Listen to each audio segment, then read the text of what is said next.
আকাবা উপসাগরের তীরে বসে দাউদ আলাইহিস সালাম জাবুর কিতাব তেলাওয়াত করতেন।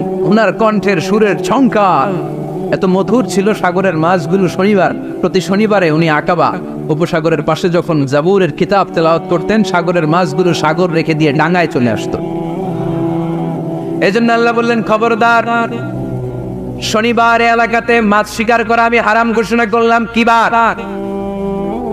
এবার দাউদ আলাইহিস সালামের কওমের লোকেরা কৌশল করা আরম্ভ করে দিল। তারা বলল, আল্লাহ বলছে শনিবারে মাছ ধরা হারাম, খবরদার আমরা মাছ ধরবো না, তবে শনিবার আমরা বেড়া দিয়ে রাখি। কি দিয়ে রাখবো? জাল দিয়ে বেড়ে দিয়ে রাখবো, শনিবারে ধরবো না, রবিবারে যাই ধরবো। খবরদার শনিবারে ধরবি না, শনিবারে হারাম। হারাম করছে কে? তো মাছগুলো যখন তেলাওয়াত করতে আসতো, এরা জাল দিয়ে বেড়ে দিয়ে রাখতো চারদিকে, শনিবারে ধরতো না, কারণ হারাম। কারণ কি? বেড়ে দিয়ে রাখতো, রবিবারে যে ধরতো। আল্লাহ কি এটা বুঝাইছে? আল্লাহ বুঝাইছে শনিবারে যত মাছগুলো এসেছে এগুলো ধরা যাবে না, এগুলো যখন আবার সাগরের প্রবাহে ভেসে চলে যাবে, তোমরা আবার নৌকা নিয়ে মাছ শিকার করতে পারবে। ঠিক কিনা? ওরা কৌশল করে রবিবারে শনিবারে আটকে রাখতো, এরকম বেরি দিয়ে জাল দিয়ে রবিবারে যে ধরতো। আল্লাহ বললেন, আও নালা আলাহুম কামা লাআন্না আসহাবাস সাফ কুনু কিরাদাতান খাসিইন। আমার সাথে কৌশল করেছিস, তোদের উপর আমার না, তোরা অভিশপ্ত বানর হয়ে যা। মুহূর্তে পুরো জাতিটাকে বানরে রূপান্তরিত করে দিল কে? এজন্য খবরদার, আল হাইলাতু বিল হারামে হারাম, হারাম খাওয়ার জন্য যে কৌশল করি এটাকেও হারাম ঘোষণা দিয়েছে কে? তো আমরা যেন কঠিন না করি। হালাল হারামের প্রথম মূলনীতি হচ্ছে basically everything in this world is হালাল। এই পৃথিবীতে যা আছে সবই হালাল। সব কি? সব হালাল, সব হালাল, সবই হালাল, অল্প কিছু হারাম। সুবহানাল্লাহ পড়ে। যদি এমন হইতো এই পৃথিবীতে যা আছে সবই হারাম, অল্প কিছু হালাল, খুব ভালো হইতো, তাই না? সুবিধা হইতো আমাদের। তা আমাদের সুবিধা করে দিলেন কে? সুবহানাল্লাহ পড়বেন না? বেসিকলি এভরিথিং ইজ হালাল, পৃথিবীর সব কিছু হালাল। আপনারা যদি কেউ কিছু বলে যে এটা কি হালাল না হারাম, আপনি হুট করে বলবেন আগেই বলবো হালাল। যদি হারামের দলিল পাওয়া যায় তখন বলবো হারাম। ঠিক কিনা? আমাকে যদি বলেন এটা হালাল না হারাম, আমি যদি বলি হালাল, আপনি যদি বলেন দলিল দেন, এটা আপনি ভুল বলবেন। কারণ কোনো কিছু হালাল করতে হলে দলিল লাগে না। কোনো কিছুকে হালাল বলে সাব্যস্ত করতে দলিল লাগে না। হারাম বলে যদি সাব্যস্ত করতে চান তখন দলিল লাগবে, তাও তেনা পেছানো দলিল দিয়ে হবে না, যেন তেন দলিল দিয়ে হবে, অকাট্য দলিল। এটাকে বলে আল আদিল্লা আল কাতঈয়া। অকাট্য দলিল লাগে কোনো জিনিসকে হারাম সাব্যস্ত করতে হলে। তাহলে এই যে আমাদের জন্য আল্লাহ সহজ করে দিলেন, সব কিছু বেসিকলি হালাল, যতক্ষণ না এটা হারাম হওয়ার ব্যাপারে দলিল পাওয়া যায়। এজন্য হারাম হারাম জিকির না করে জিকিরটা চেঞ্জ করে করতে হবে হালাল হালাল। কথা বলেন ঠিক কিনা? জিকির দুই ধরনের আছে। জিকির কয় ধরনের? একটা জিকির হচ্ছে হারাম হারাম হারাম, একদলের কাছে সবই হারাম। একটা সময় এদেশের কিছু আলেম সমাজ ইংরেজিকে হারাম বলতো, ইংরেজি শিক্ষা করাকে কি বলতো? তো সময়ের বিবর্তনে এটা এখন হালাল। এখন এটা কি? হালাল। একটা সময়ে আলেম সমাজের কিছু অংশ রাজনীতি করাকে হারাম বলতো। কথা কি বুঝতেছেন? এখন এটা কি? হালাল হয়ে গেছে। ইসলামী ব্যাংকিং কে হারাম বলতো একটা সময়, যে না, কোনো ফিনান্সিয়াল ট্রানজাকশন এই সিস্টেমে ব্যাংকিং এটা ইসলামে জায়েজ না, এটা হারাম হারাম, কারণ ওদের জিকির কি? কথা কয় না? হারাম হারাম হচ্ছে এদের জিকির। একটা সময় ইসলামিক ব্যাংকিং হারাম ছিল, এখন এটা কি হয়ে গেছে? তার মানে এখনো অনেক কিছু এদের কাছে হারাম। সময়ের বিবর্তনে, কালের আবর্তনে এদের মুখ দিয়ে এগুলো একদিন হালাল হয়ে বের হবে। চিল্লায় বলেন ঠিক কি না? এজন্য এই পৃথিবীর সবকিছু মূলত হালাল, যতক্ষণ না হারাম হওয়ার ব্যাপারে দলিল না পাওয়া যায়। হারাম করতে হলে দলিল লাগে, হালাল বানানোর জন্য দলিল লাগে না। আবার যেন তেন কোনো দলিল দিয়ে, ঠুনকো কোনো দলিল দিয়ে কোনো জিনিসকে হারাম করা যায় না। হারাম করতে হলে অকাট্য দলিলের প্রয়োজন হয়। কথা বুঝতে পেরেছেন? প্রথম মূলনীতি ক্লিয়ার সবার কাছে? আল্লাহর হাবিব সাল্লাল্লাহু আলাইহি ওয়াসাল্লাম বলতেন, হালাকাল মুতানাত্তিউন, যারা মুতানাত্তিউন তাদের ধ্বংস, তাদের উপর আল্লাহ লানত। সাহাবারা বললেন, ইয়া রাসূলুল্লাহ, ইয়া হাবিবাল্লাহ, মান হুমুল মুতানাত্তিউন? মুতানাত্তিউন কারা যাদের উপর আপনি লানত দিলেন, যাদের ধ্বংসের কথা বললেন? বিশ্বনবী বললেন, আল্লাহর দেয়া হালাল বিষয়কে যারা সমাজের মধ্যে হারাম বলে প্রচার করে তারাই হলো সমাজের মুতানাত্তিউন। নাউজুবিল্লাহ পড়েন। قل من حرم زينة الله التي أخرج لعباده والطيبات من الرزق এজন্য আল্লাহ ডেকে বললেন, খবরদার, কে আছে সমাজের মধ্যে আমার দেয়া হালাল সাজসজ্জাগুলোকে, পবিত্র জিনিসগুলোকে হারাম বলে ফতুয়া তুলে, তাদের উপর আমার লানত। খবরদার, আল্লাহ যেটাকে হালাল বলছে এটাকে হারাম বলার স্পর্ধা দেখাবেন না। এটাকে হারাম বলা যাবে? তাহলে প্রথম মূলনীতি কি সবাই বুঝতে পারছেন? বুঝতে পেরেছেন? এই দুনিয়াতে বেসিকলি সবকিছু কি? আওয়াজ করে বলেন। আর হালাল প্রমাণ করতে দলিল লাগে। কি প্রমাণ করতে দলিল লাগে? হারাম। এজন্য আমাদের জিকিরটা একটু চেঞ্জ করে দিব। আমরা হারাম হারাম না বলে কি বলবো? হালাল হালাল। যখনই দলিল পাবো তখন জিকির শুরু করবো হারাম। কথা বোঝে নাই বোধহয়? দলিল পাওয়ার আগ পর্যন্ত সব কি? আরো জোরে বলেন। দলিল পাওয়ার পরে সেটা হয়ে যাবে হারাম। প্রথম মূলনীতি ক্লিয়ার? সবার কাছে ক্লিয়ার? কষ্ট হইতেছে? শেষ করে দিব, আরো কয়েক মিনিট শুনবেন? আচ্ছা, দ্বিতীয় মূলনীতি হচ্ছে হালাল হচ্ছে আনলিমিটেড। হালাল কি? কথা বলেন। আনলিমিটেড। আর হারাম হচ্ছে লিমিটেড। হারাম হচ্ছে সসীম, হালাল হচ্ছে অসীম। হালাল গুণে শেষ করা যায় কিন্তু হারাম গুণে শেষ করা যায়। সুবহানাল্লাহ পড়তে পারলেন না? যদি এমন হইতো হারাম আনলিমিটেড, সবই হারাম, আর হালাল হচ্ছে লিমিটেড, হালাল গুণা যায়, এমন যদি হইতো আমাদের জন্য কঠিন হয়ে যেত না? আমাদের জন্য এটাকে সহজ করে দিলেন কে? দেখেন, কোরআনে যত জায়গায় আল্লাহ হালালের ঘোষণা দিয়েছেন, আল্লাহ ব্যাপকভাবে দিয়েছেন। আল্লাহ বলেছেন, উহিল্লা লাকুম বাহিমাতুল আনআম, এই পৃথিবীতে যত গবাদি পশু আছে সব খাওয়া হালাল, ইল্লা মা ইউতলা আলাইকুম, তবে হাতে গোনা অল্প কয়েকটা ছাড়া, যেগুলো এখনই তোমাদেরকে তেলাওয়াত করে শোনানো হবে। পড়েন সুবহানাল্লাহ। আবার আল্লাহ বললেন, উহিল্লা লাকুম সাইদুল বাহরি ওয়া তাআমু, সাগরের মধ্যে যত প্রাণী পাওয়া যায়, মাছ পাওয়া যায়, কাঁকড়া পাওয়া যায়, সব খাওয়াকে হালাল করে দিলেন কে? সাগরে যত ধরনের প্রাণী আছে, কাঁকড়া বলেন, তিমি বলেন, যা বলেন, সব হালাল, হাতে গোনা অল্প কয়েকটা ছাড়া। সুবহানাল্লাহ পড়েন। তার মানে যখনই আল্লাহ তাআলা হালালের ঘোষণা দেন, আল্লাহ তাআলা এটাকে ব্যাপকভাবে ঘোষণা দেন। আর যখনই আল্লাহ হারামের ঘোষণা দেন কোরআনের ভেতরে, তখন আল্লাহ গুনে গুনে দেন। কিভাবে দেন? حرمت عليكم الميتة والدم ولحم الخنزير وما أهل لغير الله به والمنخنقة والموقوذة والمتردية والنطيحة। গুনে গুনে দিয়েছেন। সুবহানাল্লাহ পড়ে। যখন আল্লাহ বললেন হালাল, তখন বললেন চার পাওয়ালা যত জন্তু আছে হালাল, অল্প কয়েকটা ছাড়া। যখন ঘোষণা দিলেন হালালের, আল্লাহ বললেন সাগরের ভেতরে যত প্রাণী পাওয়া যায় সব খাওয়া হালাল, অল্প কয়েকটা ছাড়া। কিন্তু হারামের ঘোষণা যখন আল্লাহ কোরআনে দিলেন, তখন ব্যাপকভাবে দেয় নাই, গুনে গুনে দিয়েছেন। রক্ত খাওয়া হারাম, মরা প্রাণী খাওয়া হারাম, শুকর খাওয়া হারাম, আল্লাহর নাম ছাড়া অন্য কোনো নামে বলি দেওয়া হয়েছে এরকম প্রাণী খাওয়া হারাম, সিংহের গুতা খেয়ে কোনো প্রাণী মারা গেছে ওইটা হারাম। এরকম গুনে গুনে অল্প কয়েকটা হারাম, বাকি সব কিছুকে আমাদের জন্য হালাল করে দিয়েছে কে? আবার যদি আল্লাহ জিজ্ঞেস করে আল্লাহ কাদেরকে বিয়ে করতে পারবো, আল্লাহ বলবে সবাইরে বিয়ে করবি। বাংলাদেশের নারীরা বিয়ে করা হালাল, পাকিস্তানের মেয়েদেরকে বিয়ে করা হালাল, সৌদি আরবের নারীদেরকে বিয়ে করা হালাল, এই বাংলাদেশের সিলেটের মেয়েদেরকে বিয়ে করা হালাল, ঢাকার মেয়েদেরকে বিয়ে করা হালাল, চট্টগ্রামের মেয়েদেরকে বিয়ে করা হালাল। হালালের কোনো শেষ নাই। সুবহানাল্লাহ পড়েন। কিন্তু যখন জিজ্ঞেস করলাম তাহলে কাকে কাকে বিয়ে করা হারাম, তখনই আল্লাহ গুনে গুনে 14 জনের নাম বলে দিলেন। পড়েন সুবহানাল্লাহ। হুররিমাত আলাইকুম উম্মাহাতুকুম ওয়া বানাতুকুম ওয়া আখাওয়াতুকুম ওয়া আম্মাতুকুম ওয়া খালাতুকুম ওয়া বানাতুল আখি ওয়া বানাতুল উখত। চিল্লায় পড়ে আল্লাহু আকবার। যখন হালাল, তখন ব্যাপকভাবে বললেন সব মেয়েদেরকে বিয়ে করতে পারো। মুসলিম যত নারী হয়, বাংলাদেশের হোক, পাকিস্তানের হোক, ইন্ডিয়ার হোক, গোটা বিশ্বের যে কোনো জায়গার মুসলিম নারী হলেই সেটা হালাল। কিন্তু হারাম কোনটা যখন জিজ্ঞেস করলাম, গুনে গুনে বললেন মাকে বিয়ে করা হারাম, নিজের কন্যাকে বিয়ে করা হারাম, বোনকে বিয়ে করা হারাম, ফুফিকে বিয়ে করা হারাম, খালাকে বিয়ে করা হারাম, ভাতিজিকে বিয়ে করা হারাম, নিজের ভাগ্নিকে বিয়ে করা হারাম। সুবহানাল্লাহ পড়বেন না? তাহলে সহজ না কঠিন? চিল্লায় বলেন। কি সহজ ইসলাম, কত সহজ। দাঁড়িয়ে নামাজ পড়া ফরজ, দাঁড়াতে পারতেছেন না, বসে পড়লেও কবুল করবে কে? ওযু করে নামাজ পড়া কি? পানি নাই, তায়াম নাই করে নামাজ পড়লে কবুল করবে কে? বিয়েতে মোহরানা দেওয়া কি? মোহরানা নাই। এক সাহাবী বললেন, ইয়া রাসূলুল্লাহ বিয়ে করব, মোহরানা আছে? না। কি আছে? কিচ্ছু নাই। তো কিচ্ছু না থাকলে বিয়ে করবো কেন? মোহরানা দেওয়া লাগবে না? কোরআন পারো? পারি। কয়টা সূরা? এতটা সূরা। এক নারীকে জিজ্ঞেস করলেন কোরআন পারো? বলে না, পারি। আল্লাহর হাবিব সাল্লাল্লাহু আলাইহি ওয়াসাল্লাম দুইজনকে বিয়ে পড়ায় দিলেন। আর নারীকে বললেন, মা তুমি কোরআন পারো না, কিন্তু তোমার স্বামী কোরআন পারে। তোমার স্বামী টাকা দিয়ে পয়সা দিয়ে তোমাকে মোহরনা দিবে, সামর্থ্য তার নাই।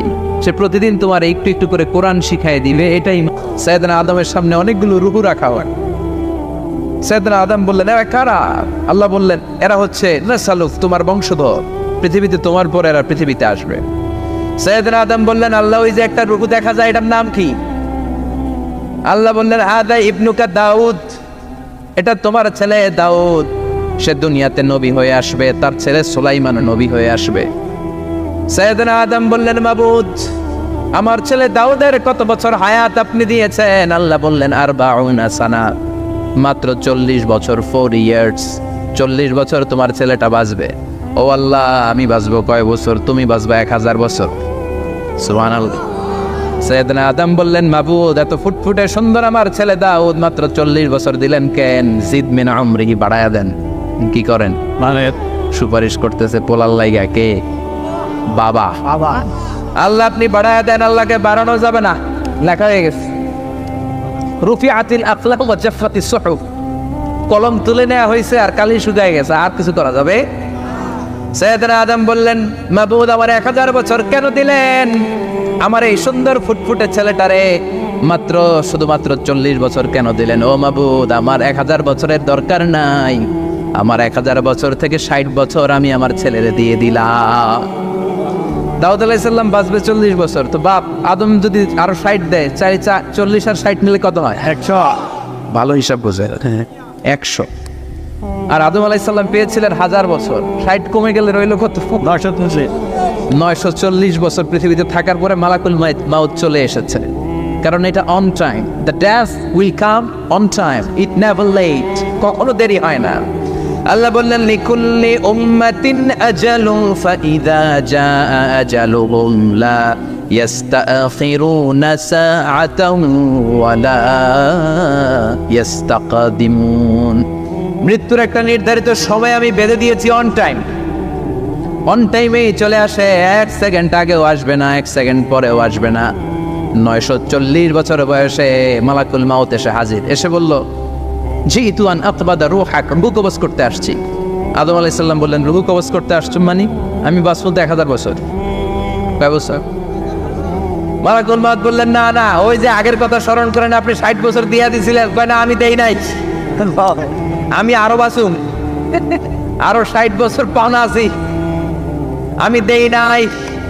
মালাকুল মাউত বললেন, আপনি দিয়েছেন? আদম বলে, দেই নাই। মালাকুল মাউত বলে, আল্লাহ ঘটনা দেখেন, দিয়া কয় দেই নাই। আল্লাহ কয়, থাক, কথা কইস না, আয়া বস। সুবহানাল্লাহ পড়ে। নাসিয়া আদম ফানাসিয়া বানু, ভুলে গেছেন উনি। আমরা ভুলে যাই, আমরা খেয়ে বলছি খাই নাই, নিছিলাম পকেটে, কয় নেই নাই। এরকম ডাকাইত আছে না নাই? নাসিয়া আদম ফানাসিয়া বানু, বিশ্বনবী বললেন, আদম ভুলেছে তো তার সন্তানরাও ভুলে যায়। জাহাদা আদম ফাজাহাদা যুররিয়াতুহু, আদম অস্বীকার করেছে, তার সন্তানরাও অস্বীকার করে। সেদিন থেকে আল কিতাব ওয়া শুহুদ, মানে লিখে রাখার সিস্টেম আর সাক্ষীর সিস্টেম চালু হয়েছে। সুবহানাল্লাহ পড়েন। সুবহানাল্লাহ। 940 বছর বয়সে মালাকুল মাউত এসে আদম আলাইহিস সালামের রূহ নিতে পারে নাই। উনি 1000 বছর যখন হয়েছে তখন এসে সাইয়েদনা আদম আলাইহিস সালামের রূহ কবজ করেছে। যেই দিন পৃথিবীর প্রথম মানব, প্রথম নবীর রূহ মালাকুল মাউত দুনিয়া এসে কবজ করেছে, ওই দিনটাও ছিল জুমাবার। সুবহানাল্লাহ, আল্লাহু আকবার। আবার বিশ্বনবী বললেন, লা তাকুমুস সাআ ইল্লা ফি ইয়াউমিল জুমআহ, ইযা যুলজিলাতিল আরদু জিলজালাহা ওয়া আখরাজাতিল আরদু আসকালাহা, ইযা রুজ্জাতিল আরদু রাজ্জান ওয়া বুসাতিল জিবালু বাসসা। কিয়ামতের দিন পৃথিবীটাকে একটা প্রকম্পন দিয়ে কাঁপিয়ে দিবে কে? মারাত্মক একটা ঝাঁকুনি দিবে আল্লাহ, পুরো পৃথিবীটা কেঁপে ভেঙে চুরে খান খান হয়ে যাবে। এই ঝাঁকুনি আর আর্থকোয়েক, ভূমিকম্প এর ঘটনাটা যেদিন ঘটবে ওই দিনটাও হচ্ছে জুমার দিন। চিৎকার করে পড়েন সুবহানাল্লাহ। তার মানে আদম সৃষ্টি হলো জুমার দিনে, দুনিয়ায় নামিয়ে দেওয়া হলো জুমার দিনে, তওবা কবুল করে নেওয়া হলো জুমার দিনে। রূহ কবজ করা হলো জুমার দিনে, আবার কিয়ামত সংগঠিত হবে জুমার দিনে। পড়েন সুবহানাল্লাহ। আবার বিশ্বনবী বললেন, আর রমাদান ইলা রমাদান, এক রমজান থেকে আরেক রমজানের মাঝখানে যত গুনাহ হয় মাফ করে কে? আল্লাহ। তারপরে বিশ্বনবী বললেন, আল উমরাতু ইলাল উমরা, কেউ যদি একবার উমরা করে পরে আবার করলে 2 উমরার মাঝখানে গুনাহগুলো মাফ করে দেয় কে? আবার বিশ্বনবী বললেন, আল জুমআতু ইলাল জুমআ কাফফারাতুন লিমা বাইনাহুমা, এক জুমার পর থেকে সামনের জুমা আসা পর্যন্ত যে সগীরা গুনাহগুলো হয় সবগুলো সগীরা গুনাহ মাফ করে দেয় কে? রজব শাবানে বরকতে দাও, রমজান মাসে গুনাহ ঝড়াও, সপ্তাহ জুড়ে তুমি বরকতে দাও, জুমার দিনেতে গুনাহ ঝড়াও, রজব শাবানে বরকতে দাও, রমজান মাসে গুনাহ ঝড়াও। ঠিক কি না? তার মানে জুমার দিন গুনাহ মাফের দিন। সারা সপ্তাহে ভুল ত্রুটি অন্যায় যা করলাম জুমার নামাজের বদৌলতে সব গুনাহ মাফ করে দেয় কে? এই দামি দিনটাকে আল্লাহ ইহুদিদের দিতে চেয়েছিলেন, পায় নাই। আলহামদুলিল্লাহ করবেন না? আলহামদুলিল্লাহ। ইখতিলাফু, তারা ইখতিলাফ করে হারাইছে এটা। এই দামি দিনটা রব্বুল আলামিন নাসারাদেরকে দিতে চেয়েছিলেন, ফাখতালাফু, ওরাও ইখতিলাফ করে হারাইছে। এজন্য ইখতিলাফ ভালো জিনিস না খারাপ জিনিস? মারামারি ভালো জিনিস না খারাপ জিনিস? আর ঐক্য করা ভালো জিনিস না খারাপ জিনিস? ঐক্য করতে রাজি আছেন? ইহুদিদেরকে আল্লাহ দিতে চাইলেন, ইখতিলাফ করে হারাইছে। নাসারারাও হারাইছে। ফাজা আল্লাহু বিনা ফাহাদানা বিহাদা দ্বীন, রব্বুল আলামিন এই দিনটা আমাদেরকে দিলেন, আমরা ইখতিলাফ করি নাই, বিশ্বনবীর হাতে হাত রেখে ঐক্য করে ঘোষণা দিয়েছি জুমার দিন আমাদের সাপ্তাহিক দিন। সুবহানাল্লাহ। বিশ্বনবী বলেন, ফাগাদান লিল ইয়াহুদ, সাপ্তাহিক আনন্দের দিন ইহুদিদের জন্য হচ্ছে শনিবার, ইয়াউমুস সাbt, ও বা'দা গাদ লিন নাসারা, আর খ্রিস্টানদের জন্য হচ্ছে রবিবার, আর আমাদের জন্য হচ্ছে শুক্রবার। চিল্লায় পড়েন আল্লাহু আকবার। তার মানে জুমার দিন, জুমাবারের মর্যাদা বেশি না কম? চিল্লায় বলেন বেশি না কম? জুমার দিন সকালবেলা ফজরের নামাজের পর থেকে ফেরেশতারা যতগুলো মসজিদে জুমা অনুষ্ঠিত হয় ওই মসজিদে ঢোকার প্রতিটা দরজার মধ্যে দাঁড়িয়ে থাকে। কারা কারা আগে আগে জুমার নামাজ পড়ার জন্য মসজিদে যায়, প্রত্যেকের নামগুলো একটা জান্নাতের রেজিস্ট্রি খাতার মধ্যে তুলে নেয়। এই নামগুলো স্পেশালি আল্লাহর কাছে পাঠানোর জন্য। সুবহানাল্লাহ কইবেন না? ডানে বাঁয়ে সামনে পেছনে যতগুলো দরজা, প্রতিটা দরজায় ফেরেশতারা বসে থাকে। কে আগে আসলো নাম তুলে দেয়। তুলতে তুলতে তুলতে তুলতে খতিব সাহেব যখন খুতবা দেওয়ার জন্য মিম্বারে যেয়ে বসে যায়, ফেরেশতারা তাদের খাতা বন্ধ করে তারাও খতিব সাহেবের সামনে জুমার খুতবা শোনার জন্য বসে যায়। পড়েন সুবহানাল্লাহ। প্রথম জুমার দিন জুমার মসজিদে যে ঢুকবে, বিশ্বনবী বললেন, আল্লাহর রাস্তায় একটা উট কুরবানি দিলে যেই সওয়াব, এই সওয়াব আল্লাহ আমলনামায় দিয়ে দেয়। দ্বিতীয় পর্যায়ে যে ঢুকে, বিশ্বনবী বললেন বাকারা, গরু কুরবানির সওয়াব পায়। 3 নম্বরে যে ঢুকবে, বিশ্বনবী বললেন কাবশা, হাদিসের ভাষায় এসেছে আল কাবাস, কাবাস মানে হলো বকরি, বকরি কুরবানির সওয়াব। 4 নম্বরে যে ঢুকবে তার হচ্ছে দাজাজা, দাজাজা মানে মুরগি। 5 নম্বরে যে ঢুকবে, বিশ্বনবী বললেন বাইদা, নোয়াখালীরা কয় বয়দা, আমরা কই আন্ডা, কুমিল্লায় কই ডিম। আছে না নাই? আছে। এক দেশের কত ভাষা, এক দেশের গালি আরেক দেশের বলি। আমরা বলি ছেলে, কুষ্টিয়ায় বলে পুত্র, আরেক জায়গায় গেলে বলে হুত, আরেক জায়গায় গেলে বলে ফোয়া। আছে না নাই? আছে। এক এলাকায় বলে বেটা ছেলে, ছেলেদেরকে বেটা ছেলে, মরদ ফোয়া, মরদ ফোয়া হইতে না, মরদ ফোয়া হবে। আহা, কি ভাষার বৈশিষ্ট্য। তো যেটাতে আমরা বলি ডিম, কোথাও বলে আন্ডা, কোথাও বলে বয়দা। তো এই বয়দা আল্লাহর রাস্তায় দান করে দিলে যেই সওয়াব, পঞ্চম ব্যক্তি ওই সওয়াব পাবে। এই 5 জনের পরে আর লেখালেখি নাই, বাকিদেরটা নর্মাল এন্ট্রি করে সব ফেরেশতারা খুতবা শোনার জন্য বসে যায়। সুবহানাল্লাহ। তো জুমার দিনে আগে আগে যাবেন তো। সুনানে তিরমিজি আর মুস্তাদরাকে হাকিম, মুসনাদে আহমদ ইবনে হাম্বলের হাদিস। আল্লাহ যখন পৃথিবী বানালেন, এই পৃথিবীটা ঘোরার পাশাপাশি কাঁপাকাঁপি শুরু করে দিল। এই পৃথিবীর কাঁপাকাঁপি বন্ধ করার জন্য রব্বুল আলামিন পৃথিবীর মধ্যে পাহাড় গেড়ে দিলে। 7টা tectonic plate, 7 tectonic plates creates the mountain range না। 7টা টেকটনিক প্লেট আল্লাহ দিলেন। পৃথিবী সৃষ্টি করার পরে পৃথিবী কাঁপে, আল্লাহ পাথর দিয়ে পেরেক মারলেন, পৃথিবী আর কাঁপে না। সুবহানাল্লাহ কর। ফেরেশতারা দেখে তো অবাক। ফেরেশতারা বলে, আল্লাহ পাহাড়ের এত শক্তি, পাহাড় কেটে দিলেন, পৃথিবীতে আর পৃথিবী কাঁপে না। আল মিন খালকিকা আশাদ্দু মিনাল জিবাল, আল্লাহ আপনার সৃষ্টির মধ্যে পাহাড়ের চেয়ে শক্তিশালী কি কিছু আছে? আল্লাহ বললেন নাআম, আছে। আল হাদিদ, লোহা। লোহা পাহাড়ের চেয়ে শক্তিশালী, কারণ লোহা পাহাড়ে মারলে পাহাড় ভেঙে যায়, ঠিক কিনা? ফেরেশতারা আরো অবাক, লোহা এত শক্তিশালী? আল মিন খালকিকা আশাদ্দু মিনাল হাদিদ, আল্লাহ তাহলে লোহার চেয়ে শক্তিশালী মনে হয় কিছু নাই, আছে? আল্লাহ বললেন নাআম, আছে। আন-নার, আগুন, কারণ আগুনের মধ্যে লোহা ফেলে দিলে লোহা গলে যায়, ঠিক কিনা? ফেরেশতারা তো আরো অবাক, ফেরেশতারা বলে তাই নাকি? আগুন এত শক্তিশালী, তো হাল মিন খালকিকা আশাদ্দু মিনান নার, আল্লাহ আপনার সৃষ্টিতে আগুনের চেয়ে শক্তিশালী কিছু আছে? আল্লাহ বলে আছে। আলমা, পানি, কারণ আগুনের মধ্যে পানি ঢাললে আগুন পাওয়া যায়। ফেরেশতারা তো এবার আরো অবাক, পানি এত শক্তিশালী, ওই পানি গট গট গট গট করে আমরা খাই, এত শক্তিশালী আল্লাহ। আল মিন খালকিকা আশাদ্দু মিনাল মা, আপনার সৃষ্টিকুলের মধ্যে পানির চাইতে শক্তিশালী কি কিছু আছে? আল্লাহ বলে আছে। সেটা আবার কি? আল্লাহ বলে আর রিহ, বাতাস। বাতাস যখন সাগরের পানির মধ্যে উচ্ছ্বাস মারে তখন এটা জলোচ্ছ্বাস হয়ে যায়, ঠিক কিনা? বাতাসের ধাক্কায় পানি জলোচ্ছ্বাস হয়ে এক জায়গা থেকে আরেক জায়গায় যায়। আল্লাহ বললেন পানির চাইতেও শক্তিশালী সৃষ্টি আমার আছে, ওইটার নাম বাতাস। ফেরেশতারা অবাক হয়ে আবার জিজ্ঞেস করে, আল্লাহ আপনার সৃষ্টিকুলের মধ্যে বাতাসের চাইতেও শক্তিশালী কিছু আছে কিনা বলেন। আল্লাহ বললেন আছে। বাতাসের চাইতেও শক্তিশালী হলো আমার আশরাফুল মাখলুকাত মানুষ।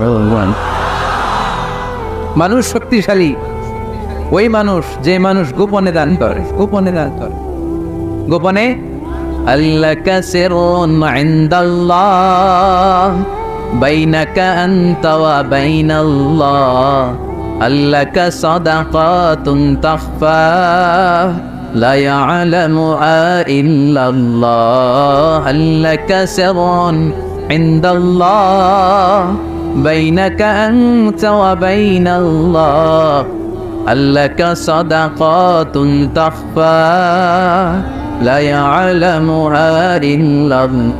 পড়তে হবে আল্লাহু আকবার।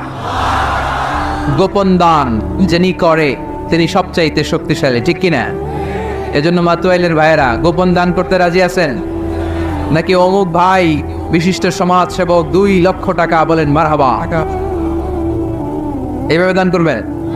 মারহাবা করলেও আসি, না কইলেও আসি, ঠিক কিনা? মারহাবা যদি বলে দেন, সমস্যা নাই। মারহাবা না বললেও দিবেন। তাহলে খুশি কে?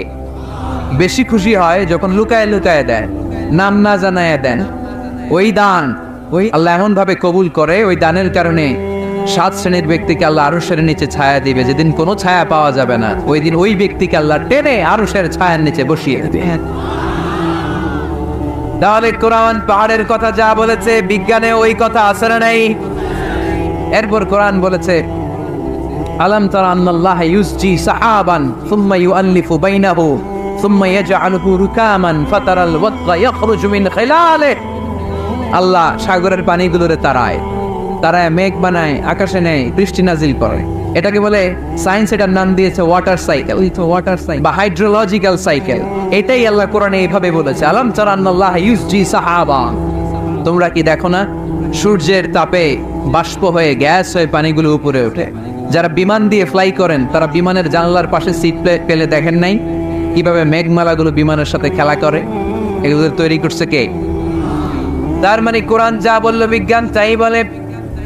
সানশাইন, সূর্যের প্রখর তাপে পানিগুলো বাষ্প হয়ে উপরে যায়, ঘনীভূত হয়, কন্ডেন্সড হয়, ঘনীভূত হয়, মেঘমালা হয়। ওই মেঘ থেকে ঝিরি ঝিরি বৃষ্টি নাজিল করে কে? আমাদের ফসল খেতে গরু যদি খাইতে আসে আমরা তারাই না? আল্লাহ কয় তুই তোর ফসল ক্ষেত বাঁচানোর জন্য গরু তারাস, আমি তো আকাশে মেঘ তারাই। তোর এখান থেকে যে ফসল আসে, এইখানে ফসল উৎপাদনের জন্য পরিশ্রম তুই একা করস নাই, আমারও পরিশ্রম আছে। তুই দুনিয়ার জমিনে ছাগল তাড়িয়ে দিস, মেঘ তাড়িয়ে দিস, আমি আল্লাহর আদেশে আকাশের মেঘগুলো আমি তাড়িয়ে তোর ক্ষেতের উপরে, ফসল ক্ষেতের উপরে নিয়ে বৃষ্টি নাজিল করে আমি সবুজ শ্যামল ফসল ক্ষেত দিয়েছি। তার মানে সায়েন্স যা বলেছে আর বিজ্ঞান যা বলেছে মিল আছে না নাই? আকাশে মেঘমালা দেখলে বিষ্ণু ইসলাম ভয় পেয়ে যেতেন, দোয়া পড়তেন, আল্লাহুম্মা সাইয়িবান নাফিআ, আল্লাহ উপকারী বৃষ্টি দেয়। বৃষ্টি দেখলে, মেঘ দেখলে আল্লাহ রাসূল পেরেশান, একবার ঘরের ভিতরে আরেকবার বাইরে, একবার ভিতরে আরেকবার বাইরে। আম্মা জান বলতেন, ইয়া রাসূলুল্লাহ, আকাশে মেঘ দেখলে আপনি পেরেশান হন কেন? আল্লাহ রাসূল কেঁদে কেঁদে বলতেন, আয়েশা আমি জানি না এই বৃষ্টি আর তুফান থেকে মদিনায় সজীব শ্যামল ঘাসলতা পাতা জন্মাবে, নাকি এর মধ্যে থেকে বজ্রপাত এসে আমাদের পাপের কারণে আল্লাহ মদিনাটারে জ্বালিয়ে দিবে, আমি জানি না। আমরাও যে আকাশে মেঘমালা দেখি, আমরা কি জানি এটা কি রহমতের মেঘ না আযাবের মেঘ? জানি আমরা। তারপরও বৃষ্টি আসলে আমাদের গান আছে না নাই? বৃষ্টি আসলে দেখবেন গান লাগাই দেয়, বৃষ্টি পরে টাপুর টুপুর, ওই কয় পায়ে দিয়ে শোনান নবে, সব মুখস্থ, এগুলো করা যাবে না।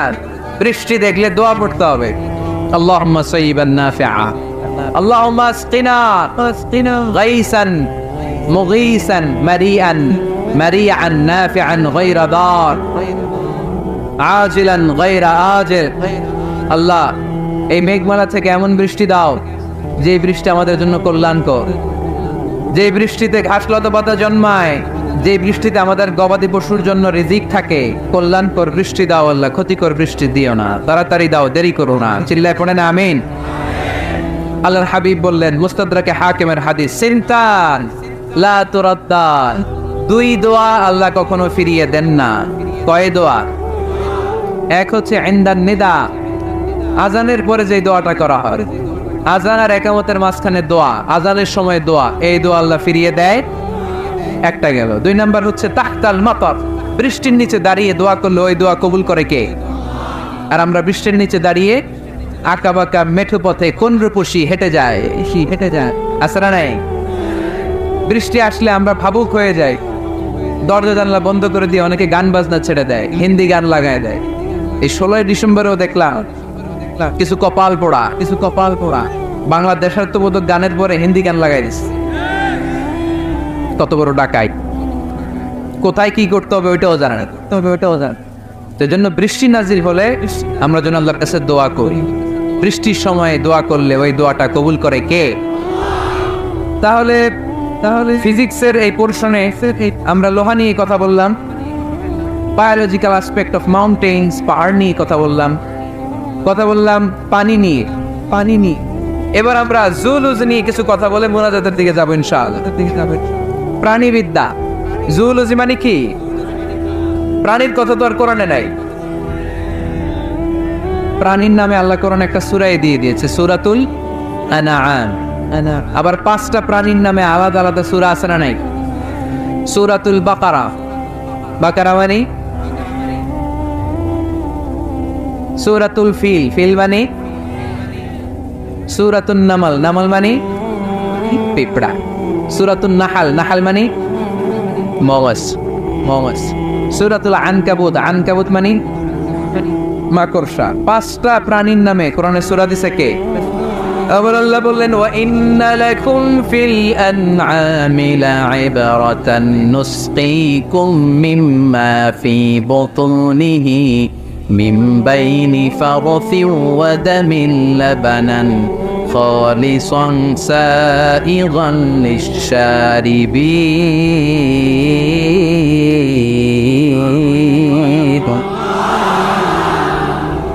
প্রাণীর পেটের ভেতর থেকে আমি তোমাদের জন্য একটা লিকুইড পদার্থ বের করি মিমবাইনি ফারসি ওয়া দামিন লাবানা। এই লিকুইড পানিটা গোবর আর রক্তের মাঝখান দিয়ে আমি বের করি, কিন্তু এই পানিটার মধ্যে গোবরও মিশে না, রক্ত মিশে না। সুবহানাল্লাহ। লাবানান খালিসান, এটার নাম ফ্রেশ মিল্ক, এটার নাম সাইগান লিশ-শারিবিন, খেতে খুব সুস্বাদু। সুবহানাল্লাহ পড়ে। মাতোয়াইলে গরু গাভী পালেন নাকি আপনারা? কারা কারা পালেন দেখি? ছাগল পালেন কারা কারা? মা বা'আসাল্লাহু নাবিয়্যান ইল্লা রা'আল গানাম। এই দুনিয়ায় এমন কোন নবী নাই যে নবী ছাগল চড়ায় নাই। ছাগল চড়ানো নবীর সুন্নাত। সুবহানাল্লাহ কইলেন না? তাহলে মেকানিজমটা দেখেন, what a brilliant mechanism of discharging milk from animals body. Allah বললেন মিমবাইনি ফারসিউ ওয়া দামিল লাবানা। ফার্স মানে গোবর, ফার্স মানে দাম মানে রক্ত, দাম মানে, তাহলে গরুর পেটের এক লাইনে থাকে গোবর, এক লাইনে, আরেক লাইনে রক্ত। গোবরও না পাক, রক্ত, গোবর খাওয়া হারাম, রক্ত খাওয়া, দুই হারামের মাঝখান থেকে, দুই পচা জিনিসের মাঝখান থেকে, দুই বিদঘুটে জিনিসের মাঝখান থেকে দুধ আমাদের জন্য বের করে দেয় কে? মেকানিজমটা দেখছেন? মিমবাইনি ফারসি ওয়া জামিল লাবানা, একদিকে গোবর একদিকে রক্ত, মাঝখান দিয়ে স্বচ্ছ দুধ, সুবহানাল্লাহ পড়ে। এই দুধ এমন একটা খাবার, এটা খেয়ে হজম করতে পারলে আজীবন বেঁচে যাবে। নিউট্রিশনের যে ইনগ্রেডিয়েন্টস আছে 6টা, পুষ্টি উপাদান 6টাই আছে দুধে। এজন্য আল্লাহ রাসূল সাল্লাল্লাহু আলাইহি ওয়াসাল্লাম দুধ বড্ড পছন্দ করতেন, আর বলতেন আলাইকুম বি আলবানিল বাকার, তোমরা গরুর দুধ খেও, ফাইন্নাহা তুরাম্মু মিনাল আশজার, কেননা গরুর দুধ এটা ঘাস লতা পাতার নির্যাস। গরু কি খায়? ফাস্ট ফুড খায় না? গরু বার্গার খায় না? ফ্রেঞ্চ ফ্রাইজ খায় না? টিক্কা খায় না? চিকেন কাবাব? গরু কি খায়? এই ঘাস খাবে, মানে শাকসবজি খাবেন। গরু ঘাস খায়, এজন্য গরুর পেট থেকে দুধ বের করে দেয় কে? আলাইকুম বিআলবানিল বাকার, তোমরা গরুর দুধ খেও। কত বড় ডাক্তার ছিলেন বিশ্বনবী মুহাম্মদ সাল্লাল্লাহু আহমদ, বড় বিশ্বস্ত, বিশ্বস্ত ডাক্তার। যেটা খাইতে বলছে ওটা খাইলে কোনো রোগ হবে? সে কোন বন্ধু বলো বেশি বিশ্বস্ত, সে কোন বন্ধু বলো বড় বিশ্বস্ত, কার কাছে মন খুলে দেয়া যায়, কার কাছে প্রাণ খুলে বলা যায়, হওয়া যায় অতি আশ্বস্ত, তার নাম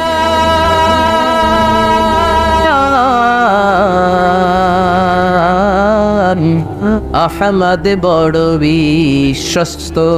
সুবহানাল্লাহ পড়ে। এমন বিশ্বস্ত নবী, যেটা খাইতে বলছে ওইটা খাইলি ডাইরেক্ট অ্যাকশন। কালিজিরা খেতে বলতেন, মধু খেতে বলতেন, লাউ খেতেন। লাউ খেলে পেট যত ঠান্ডা থাকে, পৃথিবীর কোনো খাবার এত ঠান্ডা হয় না পেট, ঠিক কি না?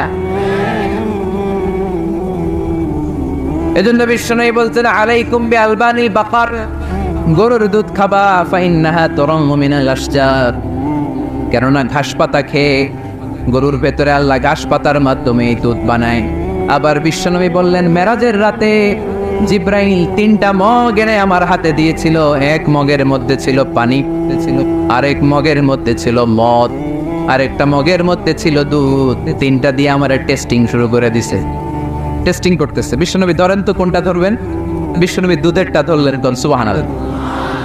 সাইয়েদনা জিব্রাইল বললেন আখাসতাল ফিতরা, নবী আপনি যেমন ধরছেন তেমন, আপনি যেমন, আপনার স্বভাব যেমন নিয়েছেনও তেমন। এজন্য দুধ খাবেন, বাচ্চাদেরকে দুধ খাওয়াবেন। অনেক মায়েরা বাচ্চাদেরকে বুকের দুধ খাওয়াতে চায় না, ডানু খাওয়ায়, ল্যাকটোজেন খাওয়ায়, সিরালাক খাওয়ায় না। আমার মায়েরা, আমার সম্মানিত বোনেরা, বাচ্চাদেরকে দুধ খাওয়াবেন। ওয়াল ওয়ালিদাতু ইরদি'না আওলাদাহুন্না হাওলাইন, 2 বছর খাওয়াবেন, কামিলাইন, পরিপূর্ণ। লিমান আরাদা আন ইউতিম্মার রাদাআ, কারণ মায়ের বুকের দুধের প্রথম যে দিক থেকে যে দুধটা বের হয় এটাকে বলে শাল দুধ। এই শাল দুধের মধ্যে অনেক ন্যাচারাল ভ্যাকসিন আছে। ডাক্তাররা বলেছে বাচ্চাদের ব্রেইন, হার্টটি শক্ত হওয়া, মেমোরি শার্প হওয়া, উদ্যম আর উজ্জীবিত হওয়ার জন্য, সজীব আচরণের হওয়ার জন্য মায়ের বুকের দুধটা খুবই জরুরি। এটা অবশ্যই খাওয়াবে। আর এই মায়ের বুকের দুধের ভেতরে আল্লাহ বাচ্চার জন্য প্রথম টিকাটা ফ্রি দিয়ে দিছে। বাচ্চার জন্য কিছু টিকা দেওয়া লাগে না, যক্ষা এটা সেটা, প্রথম টিকাটা ফ্রি। প্রথম টিকাটা আল্লাহ দিছে মায়ের বুকের দুধের ভিতরে। এজন্য নিজেরাও দুধ খাবো, বাচ্চাদেরকেও মায়ের বুকের দুধ খাওয়াইতে হবে, ঠিক কিনা? গরুর দুধের ভিতরে অনেক পুষ্টি আছে, হজম করতে পারলে অনেক পুষ্টি। আমরা যেন বেশি বেশি দুধ পান করি, আল্লাহ তুমি তৌফিক দান করো। তাহলে দুধের এই কথা কোরআনে যা আছে, সায়েন্স তাই বলছে। কোরআন বলছে 1500 বছর আগে, সায়েন্স এখন খালি ঘোষণা দিয়েছে বাচ্চাদের দুধ খাওয়ান, গরুর দুধ খান, এটাতে উপকার আছে। তার মানে এই প্রাণীকুলের ব্যাপারে প্রাণীবিদ্যার যে তথ্য, কোরআন আর বিজ্ঞান মিল আছে না নাই? এরপরে কোরআন বলেছে মধু খাও। وأوحى ربك إلى النحل أن اتخذي من الجبال بيوتا ومن الشجر ومما يعرشون ثم كلي من كل الثمرات فاسلكي سبل ربك ذللا يخرج من بطونها شراب مختلف ألوانه فيه شفاء للناس إن في ذلك لآية لقوم يتفكرون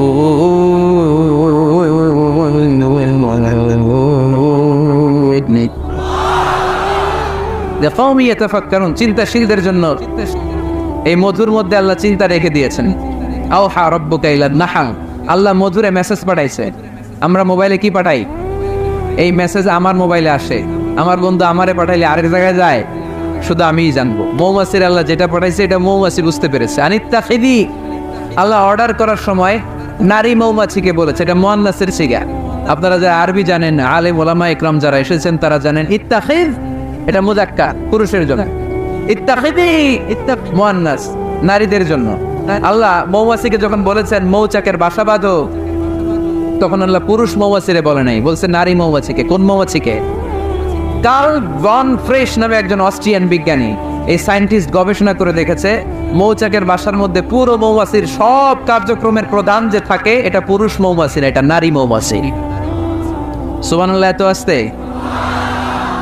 অস্ট্রিয়ান এই সায়েন্টিস্ট একটা বই লিখেছে, দ্য ডান্সিং বিজ, কিভাবে ফাসলুকি সুবুলা রব্বিকি দুলুলা, এইখানে মৌচাক, এইখানে মৌচাক, আর মধু আনতে যায় 5 মাইল দূরে। এরপরে আবার এই রাস্তাটা চিনে মৌমাছি যা আসে ওরে রাস্তা চিনায় দেয় কে? আল্লাহ সিক্রেট মেসেজ দিয়ে বললেন ইত্তাখিদি, ঘর বানাও, ঘর বানাও। আওহা রাব্বুকা ইলান নাহলি আন ইত্তাখিদি বাইতা, উপরে ঘর বানাও, মিনাল জিবালি বুয়ুতা, পাহাড়ে বানাও, গাছের মগ ডালে বানাও, যাতে পোলাপানরা ঢিল মারতে না পারে। ঢিল মারতে না, কাছাকাছি নিচু জায়গায় মৌচাকের বাসা হলে পোলাপানরা কি করে? মধ্যে ঘর জন্য ঢিল মারে না? আল্লাহ দেখেন কিভাবে সিক্রেট মেসেজ দিল যে নিচে তুমি তোমার মৌচাকটা করো না, উপরে বানাও, উপরে। আর আমার দেখা পথ অনুযায়ী তুমি মধু নিয়ে আসো, এটাকে বলে ফ্লাওয়ার নেক্টার, পুষ্পরস। মধু এত ভালো কেন? এর কারণ মৌমাছি যখন পুষ্পরস বা ফ্লাওয়ার নেক্টার সে নিয়ে আসে, সে ফলের রস আনে, সে ফুলের রস আনে, সে বনাজি গাছ থেকে আনে, ঔষধি গাছ থেকে আনে, হার্বাল ট্রি থেকে আনে। এজন্য মধুর চেয়ে ঔষধি গুণ সম্পন্ন কোন ন্যাচারাল লিকুইড পানীয় পৃথিবীতে আবিষ্কার হয় না। চিল্লায় কোন সুবহানাল্লাহ। ফাসলুকি সুবুলা রব্বিকি যুলুলা, এগোতে থাকো, এগোতে থাকো। তারপরে তার মধুগুলোকে নিয়ে বাসার মধ্যে রাখো, বাসার মধ্যে রাখো। এই আয়াত থেকে প্রমাণ হয় পুষ্পরস সংগ্রহ করে মধু এটাকে খেয়ে ফেলে, এমন না মুখ দিয়ে এনে মৌচাকে রেখে দেয়, না, এটা খেয়ে ফেলে। খেয়ে পেটের ভেতর একটা চেম্বার আছে, আলাদা একটা চেম্বার, ওইখানে এনজাইম দিয়ে এটাকে সমৃদ্ধ করে। তারপর একটা টিউব আছে এটার পেছনে, টিউব দিয়ে মৌচাকের ভেতরে মধুকে পৌঁছে দেয় আমাদের জন্য। কোন সুবহানাল্লাহ। এই অস্ট্রিয়ান সায়েন্টিস্ট উনি গবেষণা কইরা অপারেশন করে মৌমাছি কেটে দেখতে পেলো মৌমাছির পেটের ভিতরে একটা পাকস্থলী না আমাদের মতো, ওর পেটের ভিতরে আল্লাহ 2টা পাকস্থলী দিয়েছে। একটা তার নিজের খাবারের পাকস্থলী, আর একটা আমাদের জন্য যে মধু এনে এটাকে এনজাইম লিকুইড দিয়ে সমৃদ্ধ করবে, ওইটার জন্য আরেকটা পাকস্থলী। চিল্লায় পড়তে হবে আল্লাহু আকবার। এজন্য মধু খেতে রাজি আছেন তো? বিষ্ণু ইসলাম ফ্রেশ মধু খেতেন, ফ্রেশ দুর্গন্ধযুক্ত মধু বিষ্ণু সাল্লাল্লাহু আলাইহি সাল্লাম কখনো খেতেন। আর বিষ্ণু ইসলাম বলতেন আলাইকুম বিশিফা আইন, তোমরা 2টা শিফা নাও। কোরআনে এই মেসেজটা খেয়াল রাখবে, কোরআনে কালামুল্লাহ মাজিদে 2টা বিষয়ের ক্ষেত্রে আল্লাহ শিফা শব্দ যোগ করেছেন। এক হচ্ছে স্বয়ং কোরআনের ক্ষেত্রে আল্লাহ বলেছেন এটাতে আছে শিফা, আর মধুর ক্ষেত্রে বলেছেন মধুতে দিয়েছি আমি শিফা। এজন্য বেশি বেশি মধু খাওয়ার দরকার আছে না নেই? কত ধরনের মধু যে পৃথিবীতে পাওয়া যায়, ব্ল্যাক হানি, হোয়াইট হানি, ক্রেমড হানি, অর্গানিক হানি, এগুলো খুঁজে খুঁজে খাবেন। আজকে মধু খাইছেন কে কে? দেখে হাত তোলেন। মাশাআল্লাহ, আমিও খেয়ে আসছি আপনাদের সাথে। প্রতিদিন মধু খাইতে হবে শীতকালে। আজকে শীত পড়ছে না অনেক? মধু খেয়ে যদি আপনি কাজ শুরু করে দেন, শীত বাবাজি আপনার কাছে আসতে পারবে না। বিষ্ণু ইসলাম মধু খেতে আমাদেরকে উৎসাহিত করেছেন। তার মানে এমন বিশ্বস্ত নবী আমার, যেটা খেতে বলেছেন এটা খেলে আমাদেরকে সুস্বাস্থ্য দান করবে কে?